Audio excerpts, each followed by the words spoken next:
Apakah haram hukumnya jika kita ikut meramaikan malam tahun baru Masehi, sedangkan malam tahun baru Islam saja tidak ada? Apalagi malam tahun baru Masehi, gitu kan? Coba ikhwah, ada yang punya riwayat satu aja. Nabi SAW pernah merayakan malam tahun baru 1 Muharram. Tidak pernah satu kali pun Nabi SAW merayakan tahun baru Islam 1 Muharram. Tidak pernah ada malam lebarannya dan seterusnya. Semoga Allah berikan hidayah. Banyak orang Islam ini saya tidak mengerti kenapa mereka terlalu berani. Malam tahun Masehi mereka adakan acara tablik akbar lah, ceramah lah, zikir akbar lah dan seterusnya. Kenapa ikhwah? Gitu kan? Kenapa harus diadakan acara seperti ini? Dan orang akan menangkap itu adalah acara tahun baru Masehi. Kalau anda bilang untuk mengalihkan umat Islam, bukan dengan cara kita membuat acara ritual, nanti akhirnya menjadi rutin setiap tahun, gitu kan? Berikan nasihat, sampaikan kepada MUI, MUI keluarkan fatwa tidak boleh, jadi umat Islam tidak terus-menerus jadi PR setiap tahun. Kalau kita biarkan akhirnya tiap tahun terus jadi masalah nih, gitu kan? Jadi masalah. Emang umat Islam yang coba merayakan malam tahun baru itu orang yang memang belum faham masalah agama. Kalau anda larikan kepada acara-acara yang lain, maka akan jadi masalah baru lagi nanti, gitu kan? Akhirnya orang anggap, oh orang-orang Nasrani lagi rayakan dengan mabuk-mabuk, kita dengan ceramah. Bahkan ada doa bersama di malam tahun baru. Subhanallah. Malam tahun baru tentang lahirnya Isa alaihissalam tidak ada hubungannya dengan agama kita. Sedangkan hari lahirnya Nabi Muhammad SAW saja tidak pernah sahabat rayakan, tidak pernah Nabi rayakan. Lalu kita mau rayakan hari lahirnya Isa alaihissalam, bagaimana bisa ini, gitu kan? Jadi tahun baru Isa alaihissalam. Mestinya kita faham masalah.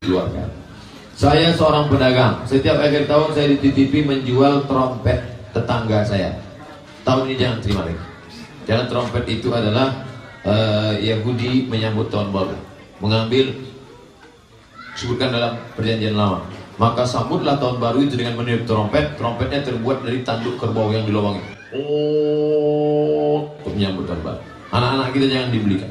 Anak-anak muda, nanti tanggal 31 malam tahun 1 itu semuanya pergi ke masjid.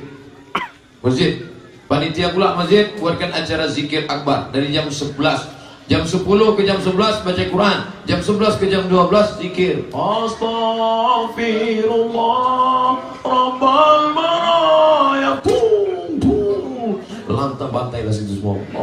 Belikan topi panjang, belikan. Trompet tradisi orang Yahudi. Sambutlah tahun baru itu dengan meniup trompet. Perjanjian lama. Buka kitab perjanjian lama, ada ditulis. Itu bukan sekedar simbol. Simbol harus dipahami dengan baik. Ya, saya ulang lagi ya. Berarti Rasulullah adalah Rasul yang sukses membuat sarana orang kembali ke Allah, mengakui kudrahnya Allah dengan sarana apa saja, melihat rumput, melihat hewan, dan hewan itu ya apa saja, gabah itu apa saja, hewan yang melata di bumi apa saja, semua bukti kudrahnya Allah. Bahkan Rasulullah sukses membiarkan umatnya nggak ditunggui beliau tetap iman, mergo ditunggui konsep sing super gini kok Al-Quranul Karim. Jelas ya? Tapi caranya memahami ya seperti yang saya terangkan ini.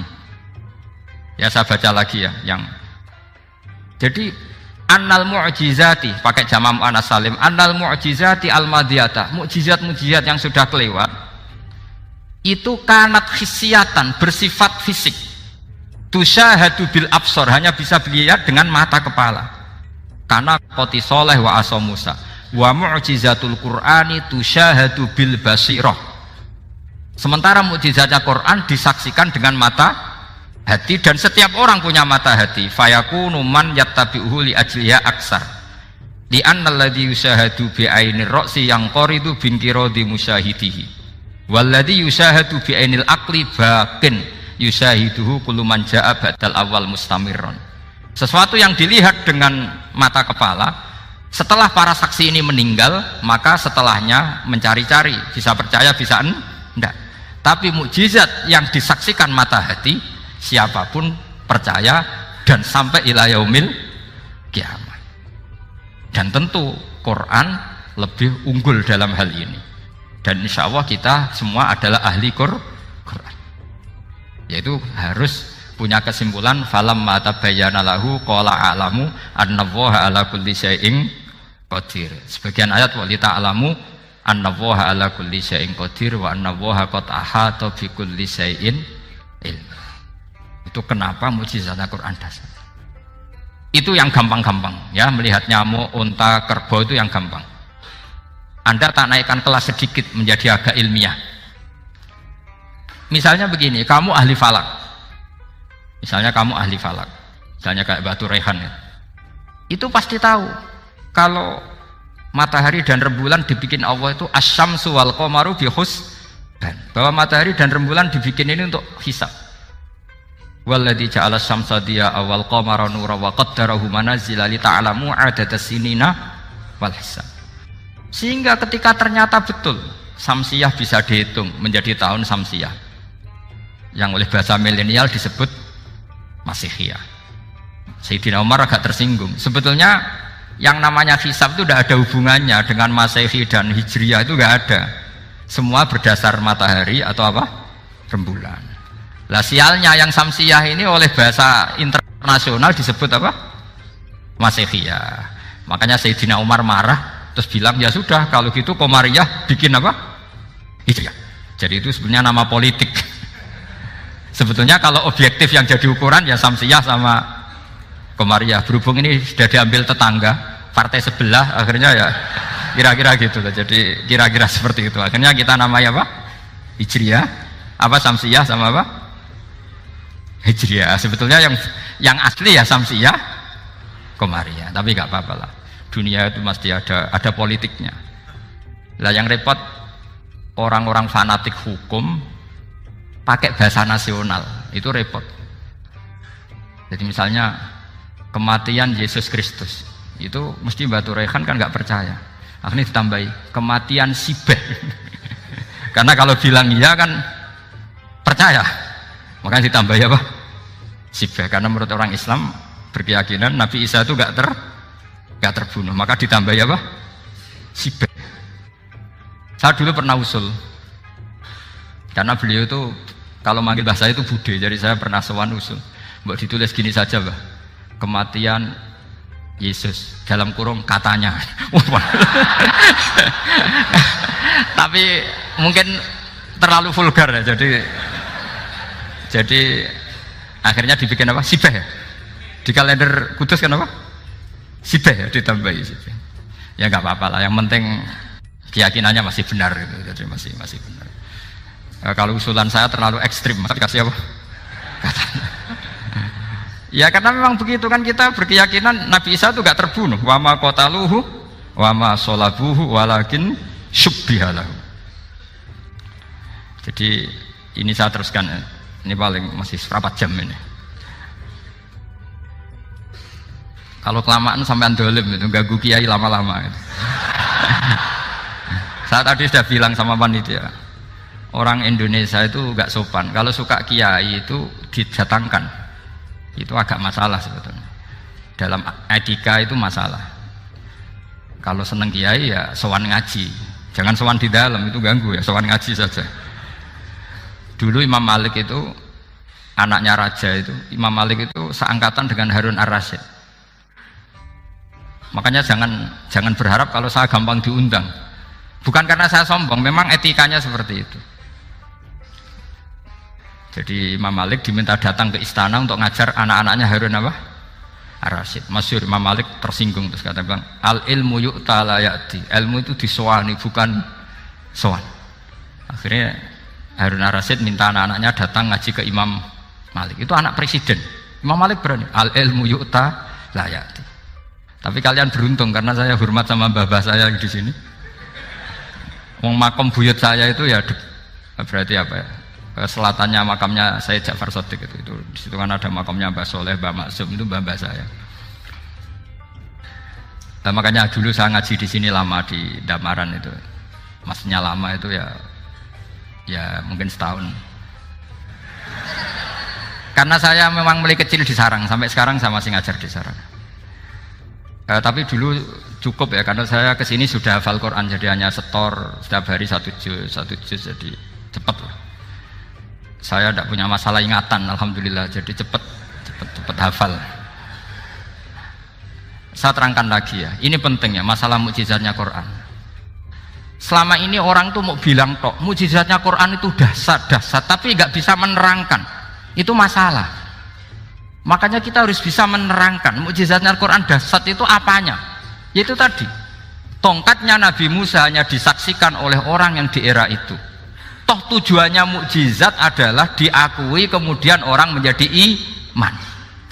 Lalu Rasulullah SAW beliau sudah intaqala ila rafiqil a'la. Tapi konsepnya Quran menjadikan orang yang nggak ditunggui beliau tetap iman ila yaumil kiamah. Itu yang maksud fa'arju an akuna aktsarahum tabi'an yaumal kiamah. Mukjizat saya itu cukup Quran kata Nabi, dan dengan mukjizat itu orang akan iman ila yaumil kiamah. Caranya seperti ini. Karena tadi sedahsyat-dahsyatnya mukjizat tujuan utama orang terdikte supaya ikrar ngakui kudrohnya Allah. Lah ngono kok ngenteni tongkat sakti lah opo, cukup deloknya mau. Paham nggih? Jelas ya? Alhamdulillah mau naik kelas ini sudah benar ini sudah benar. Terus kedua begini, kedahsyatan Quran lagi.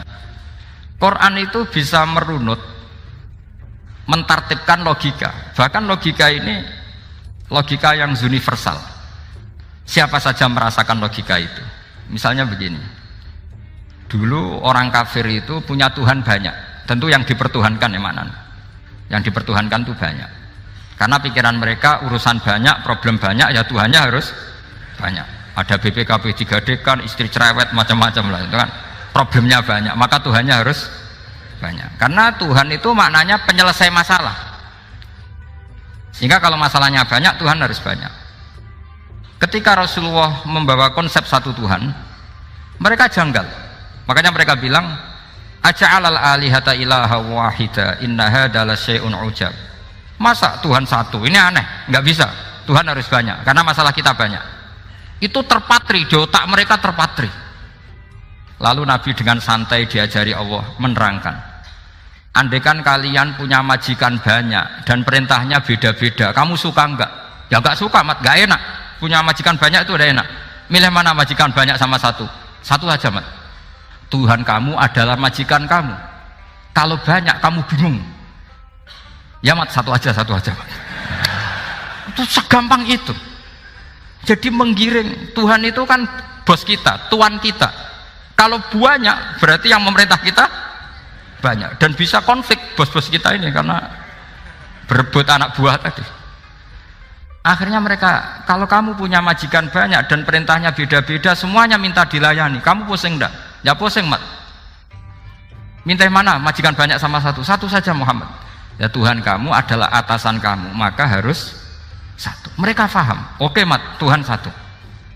Itu yang dimaksud dorobawaw matalar rojulan fihi syuraka umutasyakisuna wa rojulan salamal lirojul hal yastawiyani masalah. Langsung alhamdulillah. Karena mereka yang paling bodoh pun paham dengan logika itu, paham. Kalau Tuhan banyak, perintahnya banyak, kita repot. Maka Allah bikin satu masalan, yaitu rojulan fihi syuraka umutasyakisuna wa rojulan salamal dirojul. Satu lelaki, satu bos, satu perintah. Kayak apa mudahnya Allah. Kemudian mereka tetap menuhankan Lata, Hubal, dan Uzza karena mereka dipertuhankan. Sebenarnya nggak pernah Tuhan, tapi dipertuhankan. Allah memberi contoh itu sederhana sekali. Wa daraballahu mathalar rajulaini ahaduhuma abkam la yaqdiru ala syai'in wa huwa kallun ala maulah aina ma yuwajjihu la ya'ti bi khair hal yastawi huwa may ya'muru bil adl. Kata Rasulullah, Lata itu menurut kamu apa? Ya Tuhan kami. Muhammad, Hubal ya Tuhan kami, Uzzah ya Tuhan kami. Lalu kalau mereka kotor ya saya mandikan, kalau hidungnya coplok ya saya tata. Terus kata Rasulullah begini, kamu mau nggak punya budak atau pembantu yang buta, tuli, bisu? Kamu mau nggak punya pembantu loh ya, pembantu itu budak zaman dulu. Kamu mau nggak punya pembantu yang buta, yang tuli, yang bisu?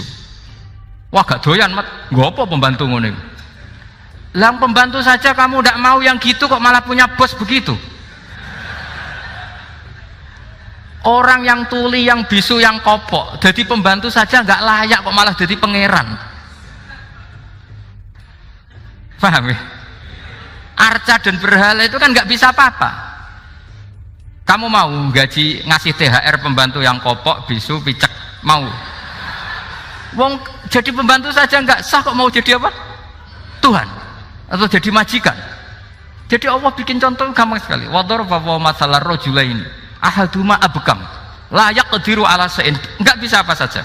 Wa wakallun amala maulah, anane ngrepoti tok. Inama yuwajjihu la yati bi khair.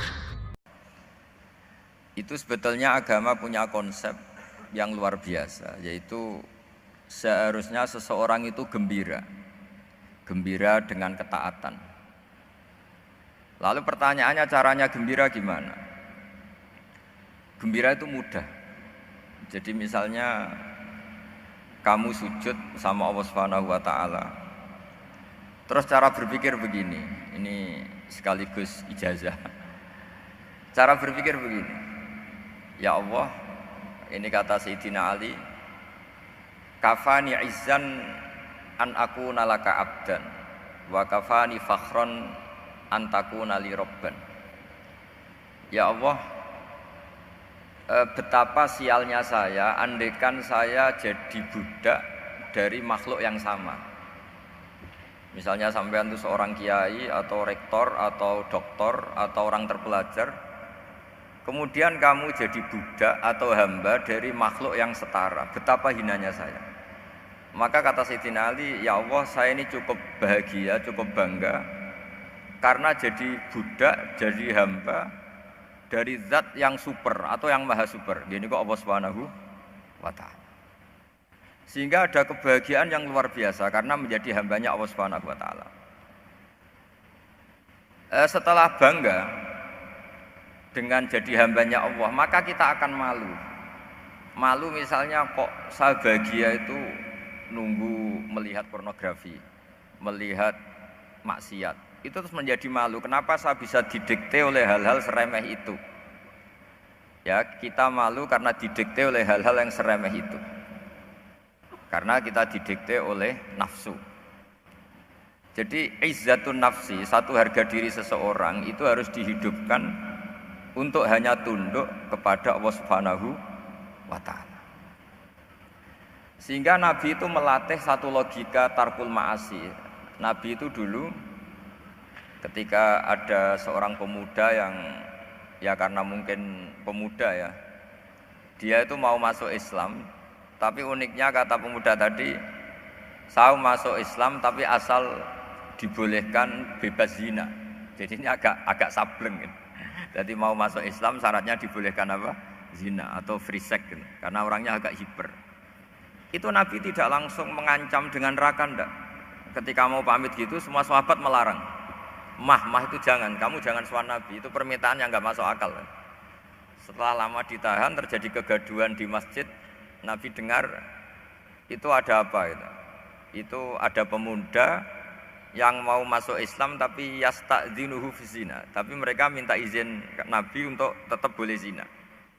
Kata Nabi, pemuda itu suruh masuk, suruh menghadap saya. Ketika menghadap Nabi, saya ulang lagi, ketika menghadap Nabi, Nabi mengajarinya itu luar biasa. Nabi tidak langsung mengancam dengan neraka atau dengan azab itu enggak. Tapi kata Nabi, atuhibbuhu li ummik. Kamu suka kalau ibu kamu itu jadi demenannya orang banyak. Oh enggak ya Nabi, yang demen ibu saya tak bacok kan. Karena ini ya agak preman, di mana-mana orang nakal agak preman. Terus atuhibbuhu li bintik. Kamu suka kalau putri kamu ya digitukan orang-orang. Oh ya enggak Nabi, yang gitu kan putri saya tak bacok. Atuhibbuhu li kholatik, kamu suka kalau bule kamu digitukan. Atuhibbuhu li ammatik, kamu suka kalau saudara bapak kamu digitukan.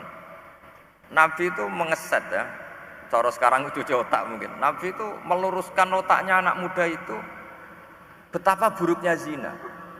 Cara bahasa Arab ditakbih.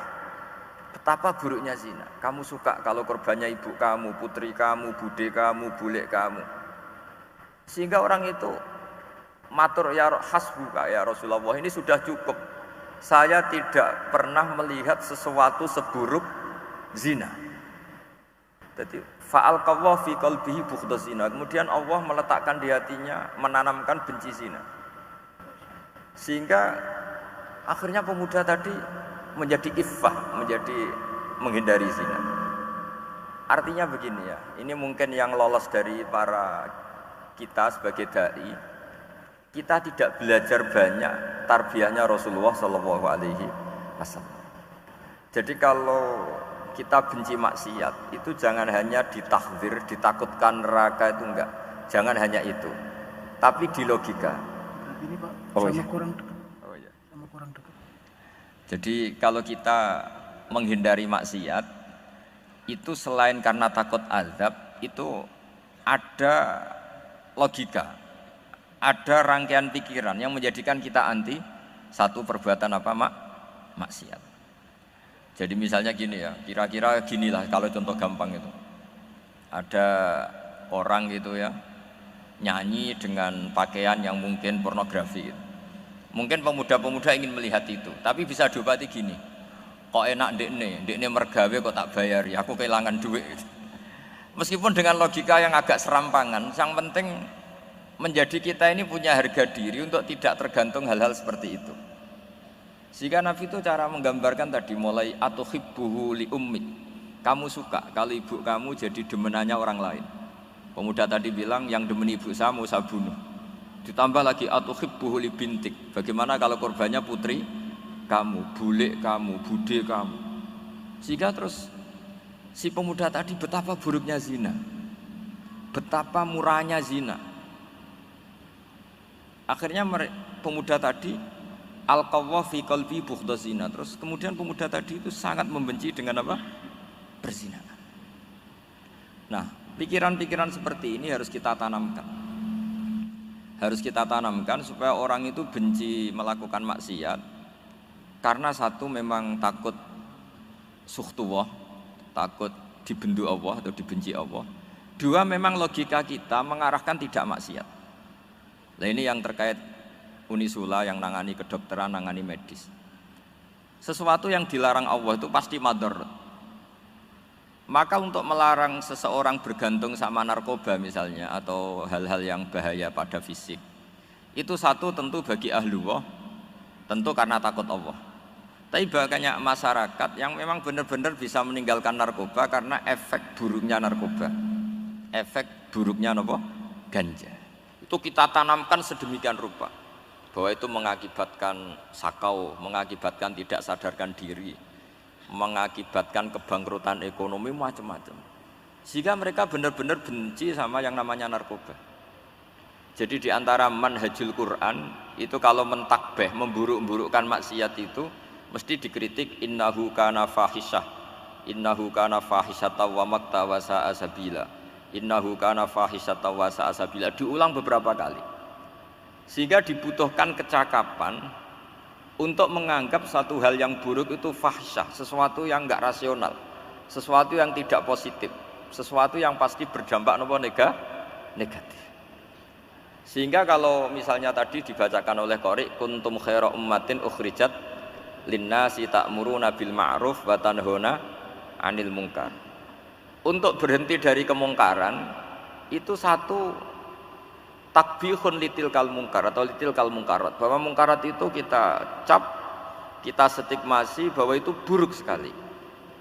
Seperti Nabi mengajarkan pemuda tadi, masa kamu suka ibu kamu digitukin lelaki lain, putri kamu, bule kamu, bude kamu, sehingga orang ini pikirannya termindset betapa buruknya zina. Sama seperti kita sukses memindset betapa buruknya narkoba, betapa buruknya bahan-bahan terlarang. Begitu juga seterusnya, terus pengkhianat dan sebagainya. Tapi problem manusia adalah dia itu akan mencari kebahagiaan atau kesenangan sesaat. Maka caranya gimana? Keinginan senang lewat maksiat ini dilawan dengan nyaman dengan taat. Saya ulang lagi, nyaman dengan taat.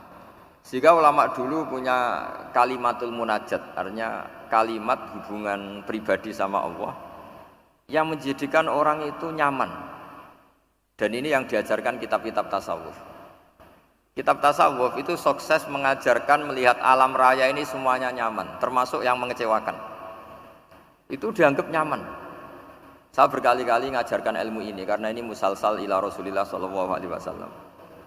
Itu pernah suatu saat Imam Ahmad itu dipanggil sama tetangganya, anak muda. Tentu Imam Ahmad ini orang yang sangat soleh, sangat waroi, sangat tunduk sama perintahnya Allah dan Rasul.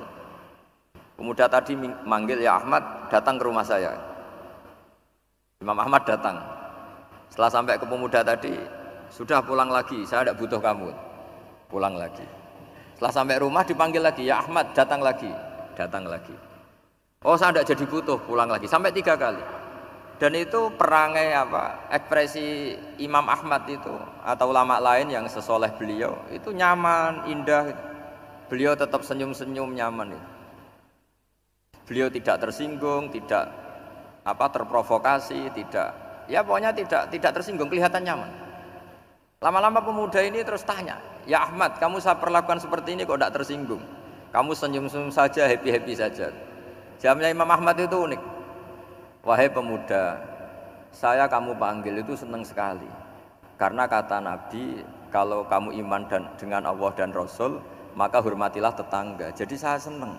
Karena nuruti perintah Allah untuk menghormati tetangga. Jadi tidak ada urusannya dengan kamu. Kagetnya kayak apa?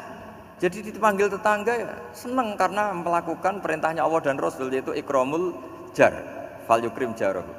Disuruh pulang, kamu ingin saya pulang, ya saya pulang. Disuruh datang, ya saya datang. Jadi saya tidak tersinggung, saya tidak ada urusan dengan kamu. Urusan saya dengan Allah Subhanahu wa ta'ala. Itu kalau bapak-bapak istrinya ngomel terus sabar itu ya bagus. Saya tidak punya urusan. Kalau kamu terprovokasi oleh istri, berarti kamu didikte oleh makhluk. Masa seorang rektor didikte makhluk? Kan tidak keren.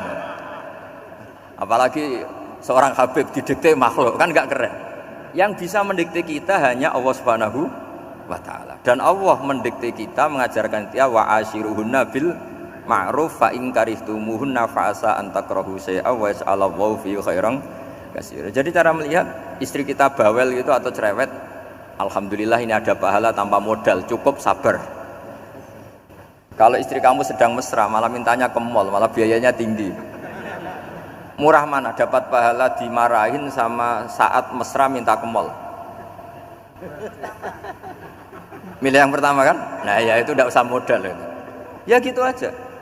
Jadi kalau istri sedang marah bawel, anggap saja ini rezeki. Dapat pahala tanpa apa? Biaya. Nah, kalau pas rukun malah nantang ke mall, biayanya malah tinggi. Jadi ulama dulu itu melihat dunia itu happy. Pernah Imam Syafi'i dikasih tahu, orang yang tadi nyium tangan kamu ya, itu di rumah menghujat Anda. Jadi dia sopan hanya di depan Anda, kalau di luar menghujat Anda. Jawabnya Imam Syafi'i lucu. Ya baguslah. Yang cerita ini kaget. Kenapa bagus ya Aba Abdillah? Kalau manggil Imam Syafi'i ya Aba Abdillah. Ya berarti saya masih wibawa, di depan saya tidak berani katanya. Jadi dipandang enteng saja. Jadi kalau kamu di depan kamu istri kamu tidak berani belanja, tidak ada kamu belanja banyak, anggap saja Anda wibawa. Jadi enteng saja. Pernah Imam Syafi'i dikasih tahu, separuh dari kampung Anda itu gak suka kamu. Ya baguslah. Kenapa? Oh nak rarukun malah bakal utang katanya gitu. Kira-kira yang utang itu yang rukun apa yang neng-nengan? Yang rukun. Jadi enteng saja. Masyhur itu makalahnya Imam Syafi'i. Waman asa'a ilaika faqad atlaqaka. Orang yang berbuat buruk sama kamu berarti membebaskan kamu. Kalau saya sedang nenengan sama Habib Hasan Toha Putra, beliau naik Alphard nggak nawarin saya sah karena baru nenengan. Tapi kalau sedang rukun malah harus repot mana? Rukun sama tidak rukun? Repot rukun sebetulnya. Jadi Imam Syafi'i itu happy saja. Kalau sedang rukun sama tetangga ya dianggap rukun itu satu kenikmatan. Sedang tidak rukun ya dianggap satu kenikmatan. Jadi orang dulu itu serilek itu melihat dunia. Kalau kita kan enggak, ego. Wah saya ini suami kok dimarahin istri. Wah ini egonya bangkit. Padahal egonya bangkit itu ada kebodohan di situ. Yaitu seorang rektor didikte seorang istri, seorang makhluk. Apalagi kalau Anda daftar wali itu tidak akan jadi wali. Ini wali kok tunduk sama makhluk. Karena didikte apa? Makhluk. Maka Imam Ahmad ketika tetangganya bully gitu ya santai saja, beliau happy. Ketika pemuda tadi iskal janggal, kenapa kamu gak tersinggung ya Ahmad? Memangnya saya harus tersinggung gimana? Kan tak panggil tidak jadi, tak panggil tidak jadi. Hei pemuda, saya ini tidak punya urusan dengan kamu. Saya nuruti kamu karena perintahnya Allah. Saya senang melakukan perintah Allah, harus berbaik sama kamu.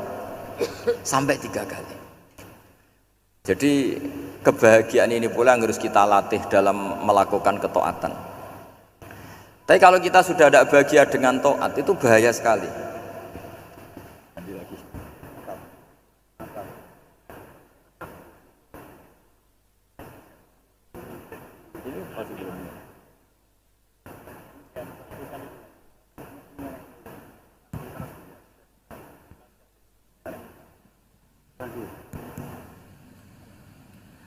Harus gini bang prosedurnya. Didikte makhluk gitu. Gimana? Didikte panitia. Oh ya, baik bagus ini tapi. Anut saja.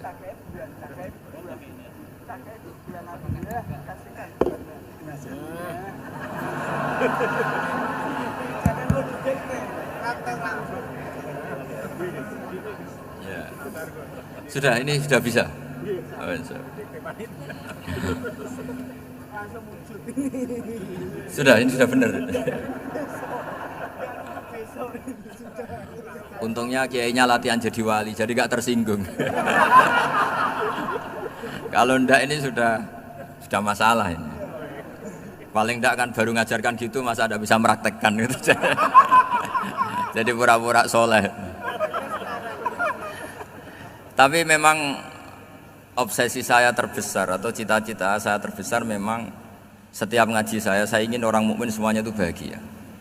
Dengan bahagia itu mereka tidak neko-neko ingin mencari kebahagiaan lewat jalur apa maksiat. Sehingga dalam konstitusi ulama yang ditulis di kitab-kitab usul fikih, dan itu kitab yang saya kaji, selalu saya kaji, itu membela-bela sesuatu yang mubah itu sampai luar biasa. Karena melihat mubah itu, misalnya Anda tidur itu berstatus mubah, Anda bermain catur berstatus mubah, Anda rileks sama teman jagongan semalam dengan teman rektor atau dosen atau yayasan, itu melihatnya bukan mubah tapi tarkul maksiyah. Misalnya saya semalaman asik musamarah itu jagongan malam sama Habib Toha Al-Munawwar. Itu Allah ngitungnya bukan, wah ini jagungan ngalor ngidul tidak penting tuh, enggak. Malam itu bahak tidak ke dugem, tidak ke tempat maksiat. Sehingga ada ulama yang mengatakan mubah itu enggak ada. Saya ulang lagi, mubah itu tidak ada. Kan umumnya ulama bagikan wajib, ya kan, haram gitu. Terus diantaranya mubah, sunat, makruh. Ada ulama yang mengatakan mubah itu tidak ada. Kenapa? Logikanya begini, itsma min mubahin illa wa yatahaqqaqu bihi tarku haramimma. Karena tidak ada mubah yang Anda lakukan kecuali saat itu pasti ditinggalkannya sebuah keharaman. Misalnya Anda sedang jagungan sama istri di luar, di rumah, asik di rumah semalaman. Mungkin bahas hal-hal yang ringan. Mungkin melihat sinetron atau apalah yang ringan. Tapi di situ terjadi Anda meninggalkan ke tempat-tempat maksiat. Sekarang ninggal maksiat itu wajib apa mubah? Wajib. Padahal Anda sedang melakukan mubah. Nah, itu dicatat oleh Allah itu tarkul haram, meninggalkan keharaman. Jika masyhur dalam cerita wali-wali itu, Abu Yazid yang seperti itu ibadahnya pernah tanya, ya Allah, lalu yang makomnya orang seperti saya siapa? Karena beliau semalaman ibadah terus. Sama Allah dijawab, ya yang tidur di pinggir kamu itu. Abu Yazid, loh kok bisa ya Allah? Dia kan tidur terus. Ya kan dia tidur berarti meninggalkan keharaman. Ngomong sing potongan tukang maksiat itu apik turu tapi melek kira-kira gitu. Apik turu. Timbang sama nak melek pola wis turu ae kira-kira gitu. Jadi enggak usah dipaksa tahajud, dipaksa qiyamul lail itu. Iya kalau qiyamul lail. Kalau dapat informasi, ke sini ikut saya, terus katut kan repot. Jadi perlawanan terhadap maksiat itu sebetulnya gampang dalam Islam, karena tadi nggak ada sesuatu yang mubah kecuali saat dilakukan berakibat meninggalkan keharaman. Mudah sekali. Jika banyak orang jadi wali itu karena melakukan mubah. Itu ada orang jadi wali itu karena sering makan. Ya makan biasa itu. Karena ketika makan, ya Allah, betapa doifnya saya. Katanya saya presiden, katanya saya rektor, saya kiai. Ternyata kalau nggak makan tuh lemes. Apa hebatnya makhluk yang bergantung makhluk yang lain, yaitu makanan. Nah karena seperti itu terus dia al-laja ilallah, terus dia sungkeman ning Allah. Betapa lemahnya saya. Sebab itu ketika Quran mengkritik dan dengan tanda kutip kemungkinan Tuhannya Isa bin Maryam, itu ngeritiknya sederhana Quran itu. Mal masih ibnu Maryam illa rasul qad khalas min qablihir rusul wa ummuhu siddiqah kana yaqulanit ta'am. Isa itu tidak Tuhan, wong dia makan. Kamu kebayang nggak misalnya punya Tuhan, wah tadi Tuhan mampir ke rumah saya, dia lemes, setelah tak kasih makan sehat lagi gitu. Itu kan nggak kebayang gitu. Tapi Tuhan marung di rumah saya, lemes tak gratisin, kayaknya tidak punya uang gitu. Setelah makan, wah gairah lagi. Kebayang nggak punya Tuhan seperti itu. Sehingga Quran kalau gojlok sederhana, karena yakulanit to'am. Sehingga wali-wali itu kalau makan itu sadar lemahnya dirinya, betapa dirinya tergantung makanan. Sesuatu yang tergantung itu artinya tidak hebat, tidak Tuhan. Jadi untuk menjadi wali, untuk menjadi dapat ridhonya Allah itu sebenarnya sederhana. Termasuk ada cara jadi wali yang agak kacau, tapi ini ya benar, asal niatnya benar. Misalnya Unisula besar, ya kurang besar lagi. Kita sudah punya uang, kurang banyak uang lagi. Itu Nabi Ayub, itu kan seorang nabi. Pernah diuji Allah, ini ada di Sahih Bukhari. Nanti kamu tanya, hadisnya Sahih enggak? Ini ada di Sahih Bukhari. Kadang orang kota itu aneh, enggak ahli hadis tapi tanya, Sahih enggak? Padahal andai kan dibodoni Sahih, ya ngandel saja. Jadi kadang ya aneh. Enggak tahu kok tanya itu. Itu Nabi Ayub itu sudah kaya, pas itu sudah kaya, bukan cerita yang masih miskin, memang sudah kaya. Beliau di kamar dihinggapin satu belalang dari emas. Setelah belalang itu dikejar, ternyata yang jenis itu banyak, semuanya dari emas. Ngambil sana sini, ini yang kesak ini dipenuhin, saku ini dipenuhin, sampai banyak. Terus sama Allah digojlok, kamu itu nabi saya, kenapa kamu mengumpulkan harta sebanyak itu? Kamu itu nabi saya kok rakus itu? Jawabannya Nabi Ayub unik. Ya Allah, siapa yang bisa kenyang dari rahmatmu? Ya, jadi kalau kamu punya uang 1 miliar, kok ingin 1 miliar 100, ingin 1 miliar 200, itu cara ngitung bukan uang. Ya Allah, siapa yang bisa kenyang dari rahmatmu? Karena rahmat Allah tidak terbatas. Sudah Gusti, tenang saja. Meskipun saya gini, rahmat Anda tidak akan habis. Sehingga waroi ada ilmunya, tomak juga ada ilmunya, termasuk ragus itu juga ada ilmunya. Misalnya begini, ini contoh ragus yang ada ilmunya begini. Ini saya beri contoh. Mungkin yang boleh niru orang-orang soleh, kalau nggak soleh jangan. Imam Syafi'i ini cerita nyata. Imam Syafi'i itu dulu ketika ngaji masih muda itu nggak suka sama guru yang kaya. Kebetulan dia punya guru miskin terus. Namanya Sufyan As-Tsauri, itu miskinnya Masya Allah. Sufyan bin Uyainah juga miskin. Jadi dia miskin, punya guru miskin terus. Sehingga idolanya ya sama guru-guru yang miskin. Suatu saat guru-guru ini menyarankan dia ngaji Imam Malik. Imam Malik itu kaya raya. Itu babutnya Imam Malik kalau diinjek itu mata kakinya tidak kelihatan saking halusnya. Kalah Indonesia kalah. Imam Malik tuh gaya. Kalau ngaji di kursi tinggi terus pakai bukhur itu, pakai dupa Arab yang mahal itu. Pokoknya mewah kali Imam Malik. Terus dia mulai ini kiai kok kaya. Kemudian setelah beliau alim tanya, saya harus ngaji siapa setelah ilmu jenengan habis kira-kira gitu. Kata Imam Malik, sudah kamu tidak usah perlu ngaji saya, kamu sudah alim alama. Terus Imam Malik datang ke Baki. Zaman itu Baki itu semacam kayak rentalan ya, semacam Grab lah kalau dulu itu. Mana kafilah yang mau ke Irak gitu. Ya sudah terus, oh kita mau ke Irak, ini antar ke Muhammad bin Hasan As-Syaibani. Itu dibiayai sama Imam Malik. Grabnya ya dibayarin, itu kafilahnya itu ya dibayarin. Imam Syafi'i disangoni surrotan min dhahabin. Jadi satu kepes uang dikasihkan. Itu pernah tak hitung semurah-murahnya itu sekitar 60 juta.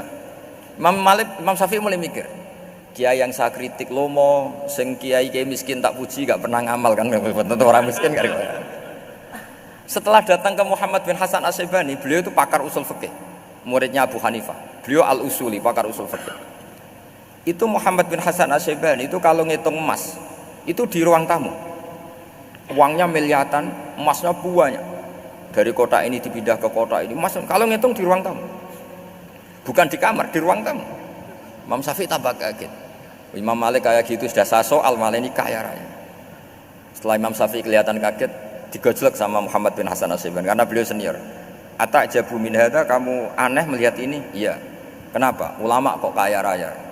Terus kata Muhammad bin Hasan, ya sudah, uang ini tak kasihkan orang-orang fasik, binti gue demenan, gue nyabu, gue macam-macam. Oh jangan, nanti dipakai maksiat. Oh jenengan mawon sing suka. Semenjak itu Imam Syafi'i rubah mindset.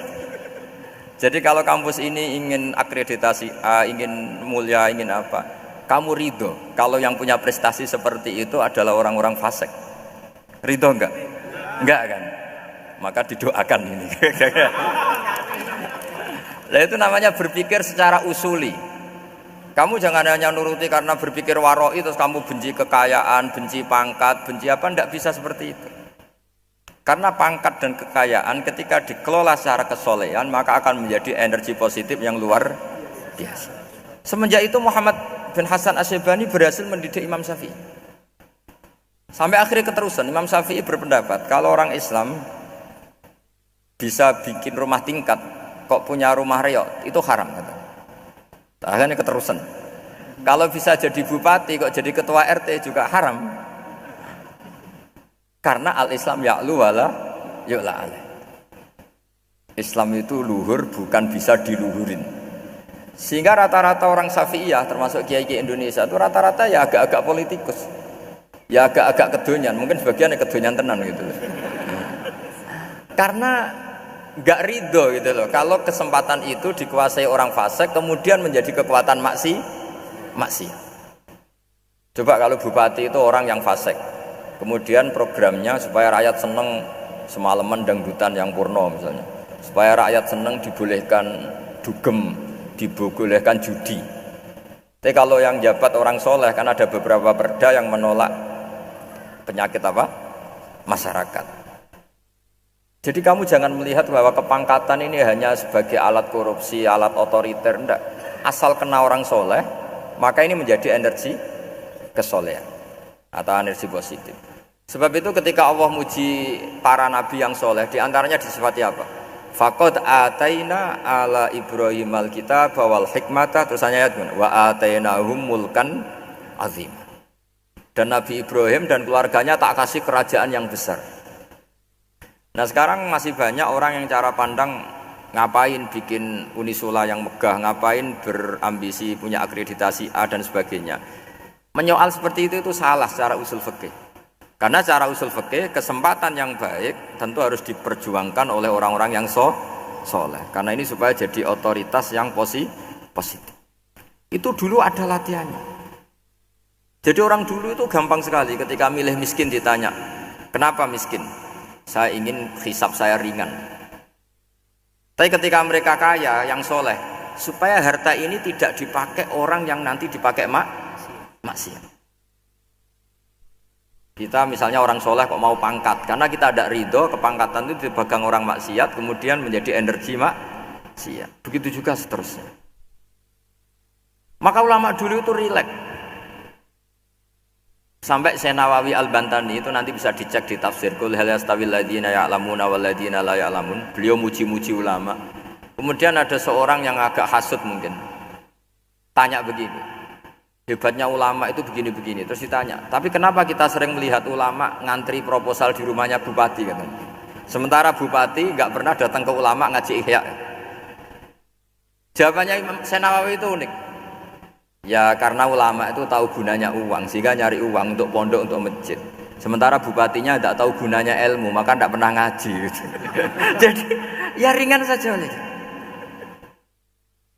Jadi ya sudah seperti itu. Jadi kalau ada ulama kedonyan, anggap saja karena tahu gunanya uang. Jadi kenapa ulama ngantri di kabupaten, bukan bupati ngantri di ulama? Jawabannya karena ulama tahu gunanya uang, sementara bupatinya nggak tahu gunanya ilmu. Ya kira-kira gitu lah. Ada ustadz tidak ganteng, kesensem rondo cantik, karena tahu gunanya ustadz itu. Artinya tahu gunanya kalau saya nikah nanti punya anak jadi gus, karena kan dia kiai gitu. Tapi rondonya raro gunanya dia karena miskin gitu. Jadi ulama dulu itu rileks, menafsirkan apa saja itu rileks, termasuk saat terpojok itu rileks. Karena semuanya dianalisis pakai ilmu. Sehingga ciri utama wali itu apa? Ala inna awliya Allahi la khaufun alaihim walahum yahzanun. Enggak ada rasa takut, enggak ada rasa gampang. Karena melihat sesuatu itu gampang saja. Saya ulang lagi, melihat sesuatu itu gampang saja, ringan.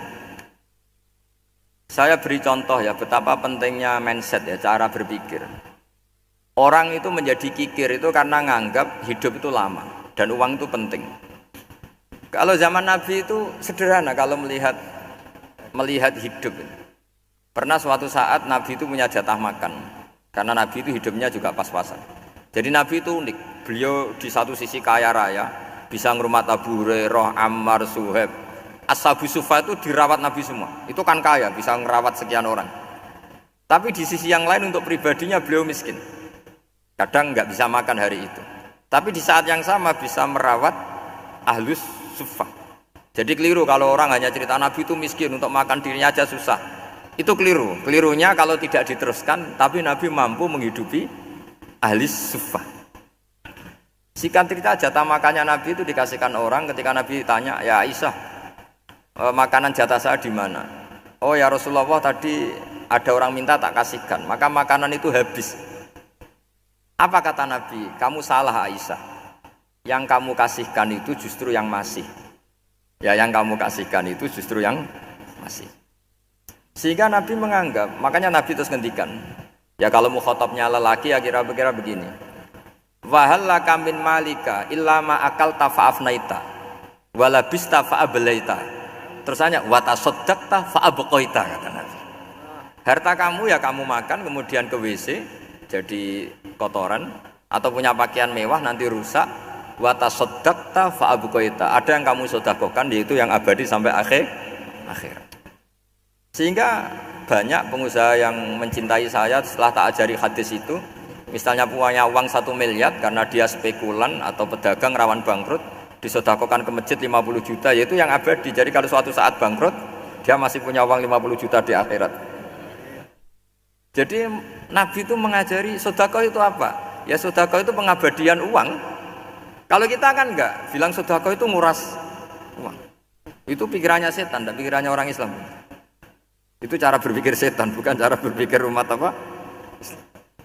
Sehingga Sayyid Ali Zainal Abidin itu kalau ada orang minta, kemudian beliau ngasih, itu beliau bilang gini, marhaban biman hamala zadi ilal akhirah. Matur nuwun nggih jenengan sembeto sangu kula nate. Jadi dianggap teller saja. Orang yang minta uang beliau itu dianggap tukang nyatet bank ini. Karena sudah ditabungkan, ya sudah. Kalau kita kan enggak, wah pengemis itu ganggu gini-gini. Kecuali pengemis profesi ya mungkin kita agak-agak enak. Pada zaman akhir itu ada pengemis apa? Profesi, jadi repot zaman akhir. Terus tak beri contoh lagi kebahagiaan ketika kita milih Islam moderat. Islam kita diajarkan guru-guru kita, utamanya oleh guru kita Mbah Maimun. Saya juga sering ketemu beberapa ulama dunia, termasuk Habib Umar. Saya juga ikut sowan ke sini pas beliau sama Habib ini Hasan Toha Putra di sini sama orang-orang moderat. Itu cara berpikir juga luar biasa indah. Beliau pernah cerita ya, beberapa ulama lah, banyak yang cerita itu. Saya pernah diceritani seorang alim ketika ada orang ekstremis itu mau ngebom di tempat maksiat. Kebetulan yang maksiat itu kebanyakan ya orang Islam. Karena di negara yang mayoritas Islam. Ditanya sama Syekh Sa'rawi. Syekh Sa'rawi itu mufassir top di mana? Mesir. Ini mau tak habisin karena mereka orang Islam kok maksiat terus. Terus ditanya sama Imam Sa'rawi, laumatu ala khini ma'asihim aina masiruhum. Kalau mereka mati dalam keadaan maksiat, mereka kemana? Ya ilan nar, mereka pasti masuk neraka. Terus ditanya sama Imam Sa'rawi, wahal masiruhum ilan nar muradun nabi amlah. Punya umat maksiat kemudian mati masuk neraka, itu yang diinginkan Nabi apa enggak? Ya tidak aja. Ya sudah, tidak usah dibom, ditunggu tobatnya kata. Karena kalau mati dalam keadaan itu ke neraka, dan itu tidak yang diinginkan Rasulullah Sallallahu Alaihi Wasallam. Terus ekstremis ini menjadi tobat, tidak berpikir ekstremis Mas. Jadi orang itu harus berpikir mindset yang baik. Meskipun kadang berpikir baik itu ya agak-agak kacau. Ada seorang wali majdub itu kalau berdoa agak kacau, tapi nggak bisa dibantah. Masyhur itu doa itu. Ini sekaligus ijazah, tapi kalau sebelum wali nggak boleh. Itu datang ke makamnya Rasulullah SAW. Terus doanya itu begini, ya Allah sekarang terserah engkau. Ya Allah sekarang terserah engkau. Jika saya kamu jadikan orang soleh, jika saya engkau jadikan orang soleh, maka surra habibuk, maka kekasihmu ini senang. Yang susah musuhmu yaitu setan. Tapi kalau engkau menjadikan saya orang fasik, maka yang susah kekasihmu, yang senang musuhmu. Jangan punya dua pilihan itu. Wah itu kan doa tapi kayak teror itu. Ya jadi berdoa di Raudhah. Wah itu pasti mandi itu karena agak-agak maksa Tuhan itu. Ya Allah engkau punya dua pilihan. Jika saya jadi orang soleh, maka kekasihmu ini senang. Musuhmu yang susah yaitu setan. Tapi jika saya jadi orang fasik, maka musuhmu yang senang, kekasihmu yang susah. Mohon terserah jenengan, mau menyenangkan kekasihmu apa menyenangkan musuhmu gitu. Kira-kira gimana? Kalau tertarik boleh doa itu dipraktekkan. Tapi kayaknya kalau copy paste itu gak keren apa? Jadi dulu orang itu muamalah sama Allah dan Rasul itu rileks. Rileks itu nyaman karena ya tadi Qul bi fadlillah wa bi rahmati fa bidzalika falyafrahu. Sehingga Imam Izzuddin bin Abdissalam itu ngendikan innal ladzina yarmunal muhsanatil ghafilat. Di antara kebaikannya ibu-ibu atau mbak-mbak ini harus berstatus ghafilat. Perempuan-perempuan pelupa. Ghafilat itu pelupa. Pelupa dari kenikmatan maksiat sehingga mereka dengan taat. Misalnya ada ibu-ibu atau mbak-mbak atau juga bapak-bapak tahajud, kemudian nyaman dengan tahajud itu. Kira-kira terbersit enggak ingin maksiat? Enggak kan, karena sudah nyaman dengan tahajud, dengan taat. Maka dibutuhkan kenyamanan dalam beribadah. Sebab itu ala bizikrillahi tatmainnul qulub. Makanya saya termasuk kiai yang setiap ngaji itu happy, seneng. Karena ini untuk kampanye, seneng dengan ngaji, dengan taat itu sudah luar biasa. Kayak apa kalau mereka senengnya kalau nunggu melakukan maksiat. Jadi termasuk bentuk perlawanan kita terhadap maksiat adalah usahakan kamu itu sebahagia, senang dengan taat. Istiqnas billah, mu'anasah billah, farah billah, itmi'nan tumakninah billah. Sehingga ini mencukupkan kita tidak berkebutuhan maksiat. Meskipun kita ya manusia, pasti suatu saat atau sudah pernah maksiat. Serah usah diceritakan lah, itu mesti gitu. Lah orang-orang dulu itu orang yang sukses mengelola bahagia ma Allah wa billah walillah. Sehingga wali-wali dulu itu jadi wali itu tidak mesti karena ibadahnya banyak, itu tidak.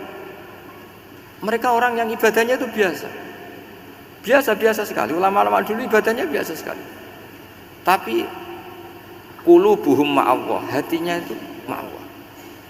Itu ada seorang wali itu jadi wali, Umar bin Abdul Aziz yang dikenal khamisul khulafa. Khulafa. Di luar khulafa Rasyidin 4, di antara yang soleh adalah siapa? Umar bin Abdul Aziz. Itu ketika mau meninggal, itu senangnya bukan main. Itu semuanya nangis, beliau senang. Terus tanya, kenapa kamu senang? Memangnya saya kalau mati itu kemana aja? Ila khairi madhubin ilah, ke zat terbaik. Timbang urip mbek kowe bolet atau mbek arhamur rahimin gitu. Yaitu Allah Subhanahu wa taala. Jalaluddin Ar-Rumi ketika mau meninggal itu muridnya nangis semua, beliau marah. kamu harusnya pesta karena saya mau ketemu kekasih saya, malah kamu tangisi, goblok sekali kamu katanya. Jadi orang-orang dulu itu luar biasa. Karena tadi mereka tidak ingin ketemu Allah itu dianggap problem, harus sesuatu yang membahagiakan. Makanya wali-wali itu kalau berdoa begini, wa khairu ayyami yauman alqa fih, dan jadikan hari terbaikku adalah hari ketika saya ketemu engkau ya Allah. Pernah dengar doa itu? Wa khairu ayyami yauman alqa fih, dan hari terbaikku adalah hari saat ketemu engkau. Aman kan enggak? Apa matiku wedi. Saya tidak tahu wedi dosa apa wedi Israel apa wedi malaikat siapa?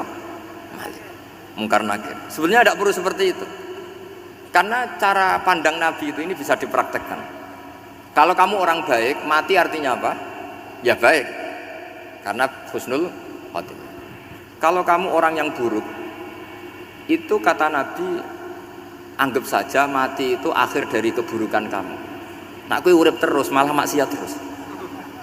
Maka Nabi itu kalau ngajari kita berdoa gini, Allahumma ij'alil hayata ziyadatan li fi kulli khairin wal mauta rohatan li min kulli syarri. Ya Allah, kalau saya hidup ya anggap saja ziyadah fi kulli khairin, berpotensi nambahi kebaikan. Kalau saya mati anggap saja ini akhir dari segala keburukan. Maka saya berkali-kali guyon. Makanya tradisi ulama-ulama NU, ulama-ulama pesantren, ya ada hanya NU, pokoknya ulama-ulama alim. Itu kalau ada orang mati, orang nakal gitu mati, ini saya gitu, itu hadirin mesti gak terima. Wapi enang di wong wakal. Tapi dipaksa sama kiainya, saya gitu. Lama-lama dipaksa. Saya gitu. Padahal ning atine kiai wis ra iso maksiat meneh, wis saya gitu. Karena dengan mati berarti saya sudah tidak bisa maksiat lagi. Jadi Nabi melihat hidup dan mati itu segampang itu. Kalau al hayata ziyadatan li fi kulli khairin wal mauta rohatan li min kulli syarr. Coba kita ke depan itu kan ada potensi zina, potensi korupsi, potensi maksiat. Yang bisa menghentikan potensi itu apa coba? Mati ya, udah pinter ya. Sudah maju berarti. Berani mati. Berani. Tapi jangan di sini ngel-ngelo panitia nanti. Ya. Artinya yang selama ini kita risau dengan kematian, dengan apa? Nabi ngajari kita tadi. Allahumma ij'alil hayata ziyadatan li fi kulli khairin wal mauta rohatan li min kulli syarr. Ya Allah, jadikan hidup ini sebagai bekal menambah kebaikan, dan suatu saat kalau saya mati, semoga itu akhir dari segala keburukan. Jadi artinya Nabi itu ngajari kita itu positif terus. Sama seperti ulamanya tadi. Nak lagi rukun mbek tonggo ya sanggep ae kanca keapian. Nak nenengan ben ra utang ngoten. Dadi pokoke penak terus itu lho. Nak bojo lagi ngamuk alhamdulillah gak ngajak blonjo. Nak pas rukun ya alhamdulillah kok lagi rukun. Jadi gampang semua. Makanya ada seorang alim itu ngendikan begini, ada yang tanya. Saya tuh dulu ketika kaya, teman saya sering main ke saya. Setelah saya miskin gak ada teman-teman yang ke saya. Dikira si Habib ini kebetulan orangnya Habib itu mendukung keluhan dia, ternyata enggak. Si orang alim itu bilang gini, malah bagus toh gitu. Kowe wis melarat buruhe wong, ya sudah kamu miskin buruhnya orang lain, misalnya tukang manol di pasar atau tukang becak. Kemudian teman-teman kamu datang, malah kamu malu toh jadi tontonan. Bagus kalau mereka lupa, pas kamu miskin tidak ada yang lihat katanya. Jadi apa ya, dianggap enteng saja gitu. Akhirnya orang ini nggak jadi ngeluh. Selama ini kan kita ngeluh ya, ketika miskin teman-teman nggak datang. Coba kalau mereka datang pas kamu buruh bikin foto di orang lain, mantan bos buruh, malu nggak? Milih datang kepada? Nggak lah, sudah bener itu. Jadi ulama dulu itu makanya sering baca biar tahu solusi hidup. Jadi ulama dulu itu gampang sekali melihat kehidupan itu, gampang sekali, indah, gampang. Sekarang tuh enggak. Orang itu cara berpikir nuruti nafsu, itu yang bahaya. Makanya Quran ngeritik ara'aita man ittakhadha ilahahu hawa. Orang yang cara berpikir itu nuruti hawa nafsu. Kalau zaman Nabi, zaman sahabat, zaman ulama itu enggak seperti itu. Sehingga cara berpikir itu mudah. Makanya kata Nabi, absyiru ya ma'syarul muslimin, kata. Kamu harus senang ya ma'syarul muslimin. Allah sekarang buka pintu langit yang sebelumnya enggak pernah dibuka. Dan Allah yubahi bikum malaikatah, dan Allah membanggakan kamu kepada para malaikatnya. Kenapa? Umatnya Muhammad, umatnya Rasulullah Muhammad SAW itu kalau sampean kepingin mati setiap saat itu baik, itu resepnya gampang kata Nabi. Addu faridotan wantadzoru ukhra. Jadi Allah memberitahu, ya Muhammad, umatmu ini luar biasa. Jadi misalnya tadi kita sholat subuh, ditanya, Bahak kamu sekarang ngapain? Nunggu sholat duhur ya. Setelah sholat duhur ditanya lagi, nunggu apa? Asar. Sehingga faman kanat hijratuhu ila Allah wa rasulih fa hijratuhu ila Allahi. Jadi kalau ya sudah ini tak ijazahkan, kalau setelah sholat subuh nunggu apa? Duhur. Setelah duhur nunggu. Sehingga ketika kita mati itu statusnya penunggu sholat. Tapi kamu kan enggak miskin, kenapa? Penunggu kaya. Ya itu enggak masuk surga itu. Penunggu kemapanan. Berarti kan menunggu sesuatu yang seleranya nafsu. Beda kalau penunggu sholat, berarti kamu di dunia menunggu ritual ibadah. Maka diantara ijazahnya Nabi apa? Addu faridotan wantadzoru ukhra, melakukan satu fardu, kemudian kita menunggu tugas berikutnya. Jadi niati saja setelah subuh nunggu apa? Duhur. Setelah duhur, meskipun kita di perapatan, apa? Nunggu asar. Tapi ya asar betul, jangan nunggu tok pas asar enggak. Jadi sebetulnya umat ini gampang sekali. Jadi di antara kebanggaan Allah, yubahi itu Allah bangga dengan malaikatnya adalah umat ini adalah addu faridotan wantadzoru ukhra, melakukan satu fardu kemudian menunggu fardu yang lain. Dari mengkhidmati kampus, ingin mengkhidmati masyarakat, dari satu masyarakat lokal Semarang menjadi sampai sekarang sampai Banjarmasin, Unisula mau bikin kampus di sana terus gitu. Dari satu tugas ke tugas yang lain. Makanya Islam diajarkan setelah satu tugas selesai, faida faruh tafan. Jadi sehingga hidup kita itu dinamis, dari satu kebaikan menunggu kebaikan lain, dari satu kebaikan menunggu, sehingga hidup kita ngapain?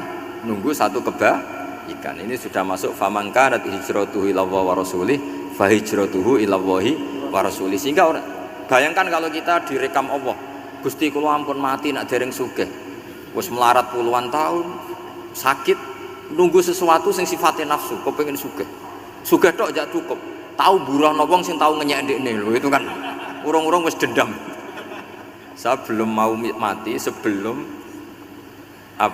kaya dan buruhkan orang yang pernah melecehkan saya. Wis ngono akhirnya mati urung sugih. Berarti wis fakir matine hasud.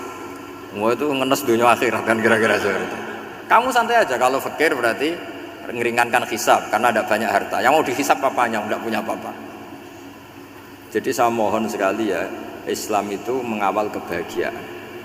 Sebab itu sampai bahagia itu menjadi perintah Islam, kul bi fadlillah wa bi rahmati fa bidzalika falyafrahu. Karena dengan bahagia bitaat diharapkan orang Islam itu tidak bahagia atau cari kesenangan lewat jalur apa maksiat. Sehingga ciri utama wali apa? Ala inna auliya Allahi la khaufun alaihim wa lahum yahzanun. Sehingga ulama dulu itu rileks-rileksnya, termasuk yang saya ceritakan tadi, Imam Ahmad, Imam Syafi'i, itu melihat apa saja rileks. Ya tadi kalau disenangi orang ya barokah, punya kawan kebaikan, nak dineng ya barokah dineng di gedingi tonggo rada utang, ngeranjuk tulung gitu. Jadi rileks saja. Masyhur itu Imam Syafi'i ngendikan, waman asaa ilaika faqad atlakoka. Orang yang berbuat buruk sama kamu, hakikatnya adalah membebaskan kamu. Atlaqo itu apa? Membebaskan. Enak gak jadi hidup gitu? Kalau kamu kan enggak, kok gedeng aku salahku apa? Malah kamu ujub tuh, orang kok gak tahu salahnya. Kamu jadi suami, istrinya ngomel, kurang apa saya sebagai suami? Ya kurang banyak, enggak ganteng, enggak kaya, enggak ini. Malah kalau diterangkan malah parah toh. Ya sudah rileks saja, kalau dia ngomel ya tadi alhamdulillah dapat pahala tanpa apa? Biaya. Terus ngomel kan butuh energi, paling yang tidak kuat 3 jam. Nanti juga berhenti apa? Sendiri. Terus ambil nilai positifnya, misalnya ngomel sama suaminya, bagus lah. Kalau ngomel sama tetangga malah kayak apa gitu aja udah. Jadi ulama dulu itu gampang sekali melihat hidup. Rasulullah ya gitu, melihat hidup tuh gampang saja. Ketika tanya, ya Aisyah apa ada sarapan? Tidak ada ya Rasulullah, ya sudah saya tak puasa. Jadi enteng saja. Kadang-kadang beliau ingin puasa, ya puasa sunat, ada sarapan nggak jadi puasa. Rileks. Nabi itu rileks. Kalau ngajari kebaikan juga rileks. Nah sekarang itu banyak orang yang karena mungkin kurang baca, Islam itu kayak menjadi aturan yang bengis, yang repot, yang mengekang. Itu tidak seperti itu. Yuridu wa bikumul yusra wala yuridu bikumul usra. Allah menghendaki agama ini mudah. Sehingga ada sahabat di Imami Mu'ad itu baca Baqarah. Sahabat ini pekerja petani, mufarokoh ditinggal. Ketika Mu'ad lapor, ya Rasulullah ini ada orang munafik, tengah-tengah sholat mufarokoh saya ditinggal. Yang disalahin itu tidak yang ninggal tapi Mu'ad. Afattanun anta ya Mu'ad, kami itu tukang fitnah. Masa ngimami petani pakai surat Baqarah? Jadi yang disalahkan ini imamnya. Kalau kamu jadi imam, sholatnya ya yang cepat. Makanya terus banyak orang kecepetan karena tadi. Jadi Nabi itu enteng sekali. Jadi apa ya, Nabi itu beda dengan yang kita bayangkan, beda. Nabi pernah ngaji di masjid, kemudian ada tetangga lewat pakai cangkul ke kebun. Semua sahabat gerutu, ini orang tidak benar, ada Nabi ngaji ditinggal saja ke kebun, tidak ikut ngaji. Jawabannya Nabi, tidak, itu bagus, itu ikut sunnah saya. Kenapa ya Rasulullah? Dia kerjanya nyari halal, dan untuk menghidupi keluarganya itu juga ajaran saya. Sehingga yang ngaji ya ajarannya Nabi, yang nggak ngaji karena kerja mencukupi keluarga juga ajarannya Nabi. Segampang itu. Oh, kalau kayaknya kamu kan, wes gak roh akhlak kan gitu. Nabi rileks saja Nabi. Sampai bisa lihat itu di Ikhya, di bab Fadhailul Kasbi. Makanya ini penting sekali supaya orang itu berpikir Islam atau mendakwakan Islam itu berdasar sanad ya yang muttasil yang pernah dilakukan Rasulullah Shallallahu Alaihi Wasallam. Semoga barokah. Assalamualaikum warahmatullahi wabarakatuh.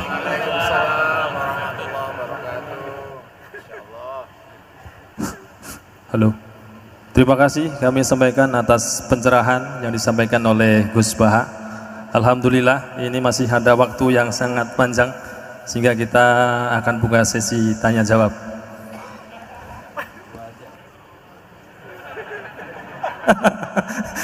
Hanya 2 penanya. Monggo siapa yang mau nanya? Kang Mujib. Ibu? Ibu 1. Ya, monggo. 2 saja. Monggo.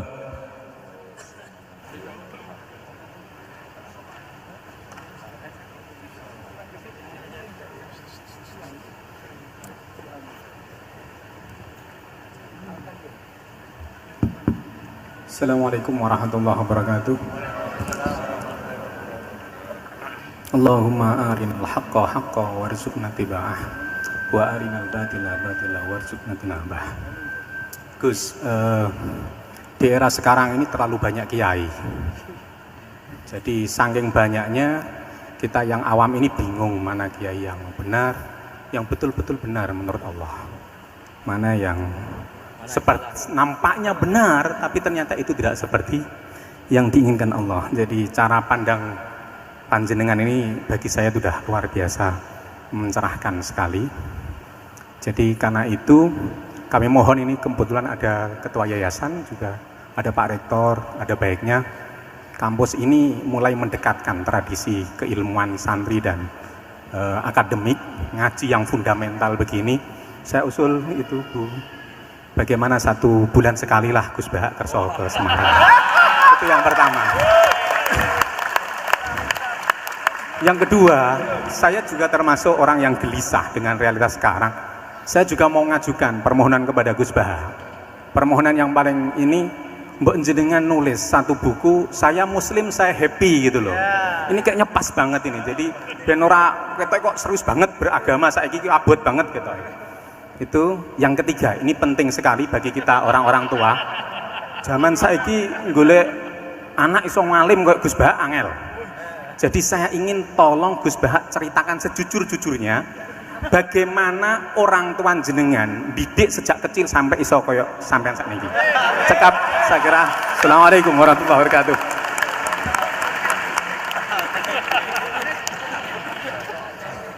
Yang kedua, monggo. Mohon dibantu mic.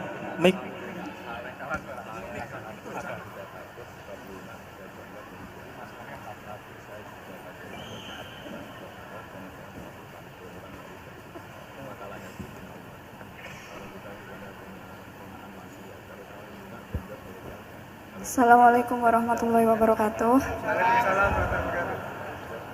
Gus Baha, kula badhe tangkret. Jangan kayak ini ya.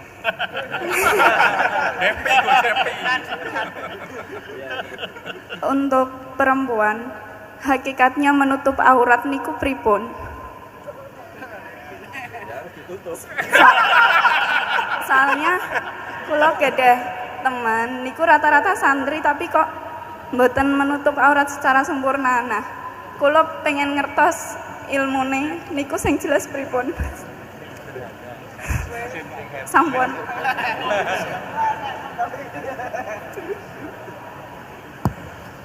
Ini sudah normal ya, pakai ini aja. Ini jawab yang Mbak dulu yang gampang gitu. Ya yang jelas itu satrul aurat itu ada yang fisik ya, kayak menutup aurat dalam madzhab Syafi'i kita tahu auratul mar'ah fis sholat itu ada pengecualian ilal wajah wal kafain. Tapi kalau kharijah sholat adalah jami'u badaniha dalam madzhab Syafi'i. Tapi dalam sebagian ulama mengatakan ilal wajah wal kafain tetap termasuk istisna di luar sholat. Itu dari segi fisik ya atau zahir. Tapi sebetulnya juga harus dilakukan satrul aurat secara maknawi, menutup sesuatu yang buruk.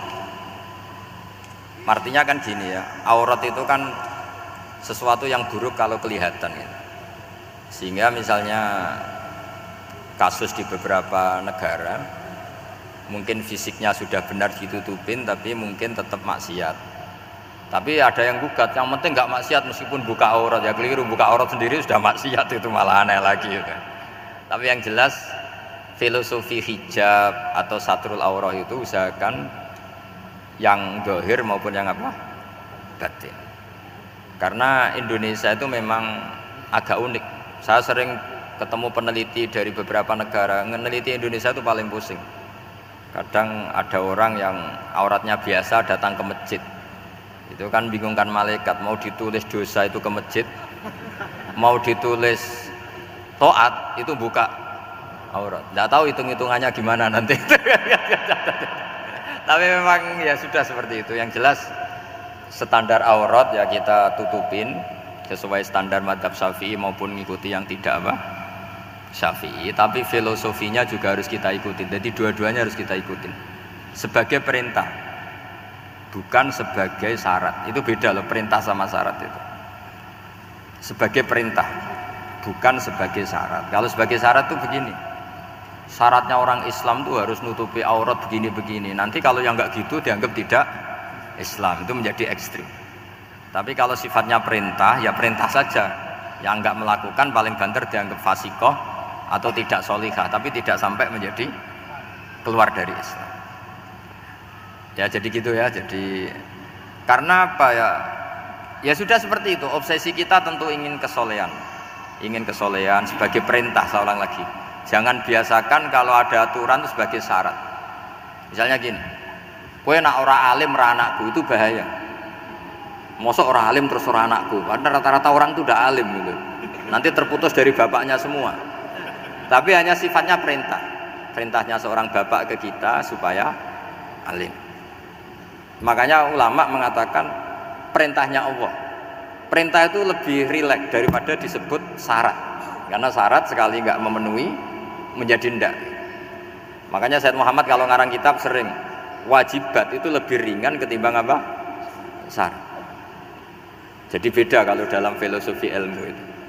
Jadi gampang perintah. Tentu yang nggak melakukan perintah itu ya kurang baik, tapi tidak sampai keluar dari apa? Islam. Karena perilaku kesolehan itu perintah, bukan syarat. Sehingga Nabi nanti ngendikan beberapa yang masyhur itu kan, syafaati li ahlil kabair min mati. Meskipun umatnya yang nggak benar ya tetap diaku sebagai umat.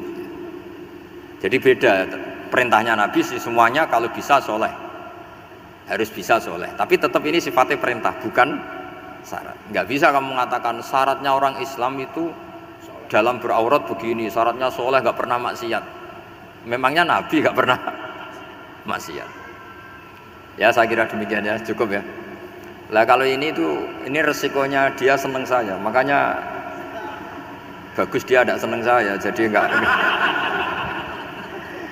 Jadi ini kalau seneng saya malah ngatur-ngatur gini. Ya. Terus soal ngaji di sini tiap bulan itu jelas tidak satu rutin, karena kalau sampean sopan di mana-mana ngaji itu datang ke kiainya.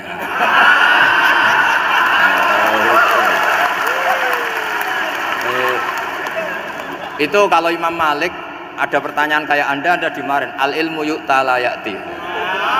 Jadi sumur itu didatangin, bukan sumurnya dipindah. Ini enggak sopan sekali.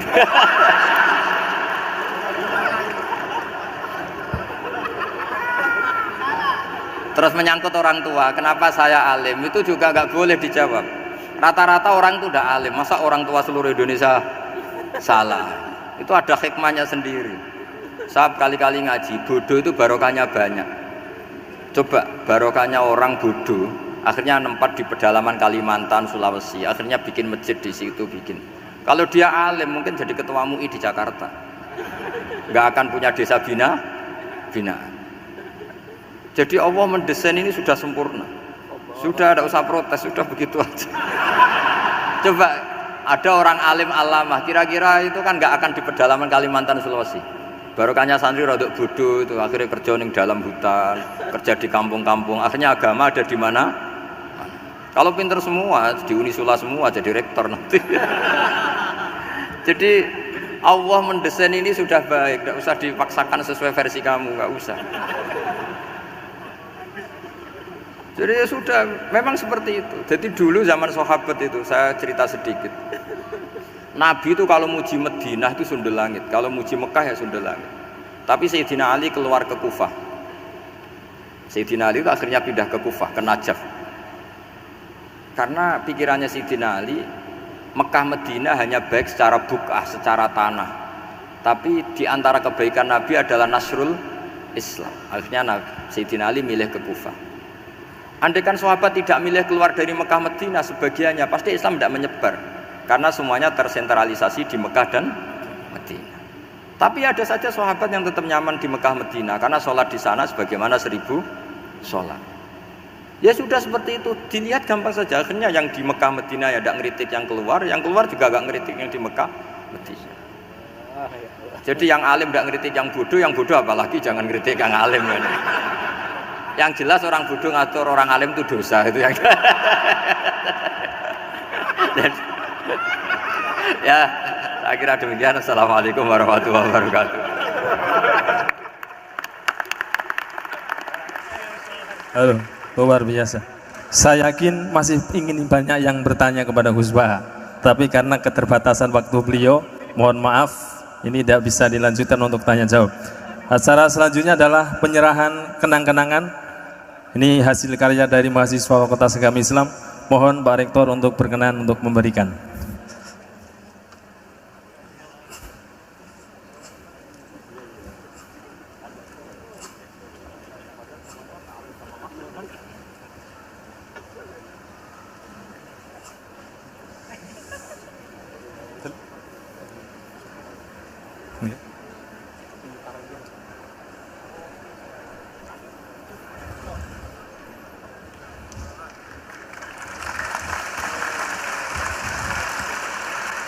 Mohon hadirin untuk tidak bubar terlebih dahulu, kita akan berdoa bersama.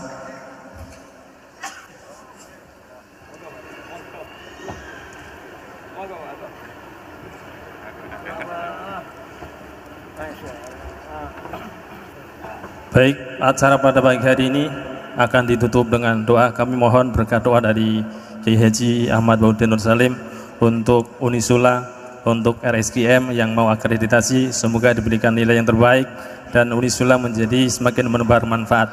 Monggo Gus.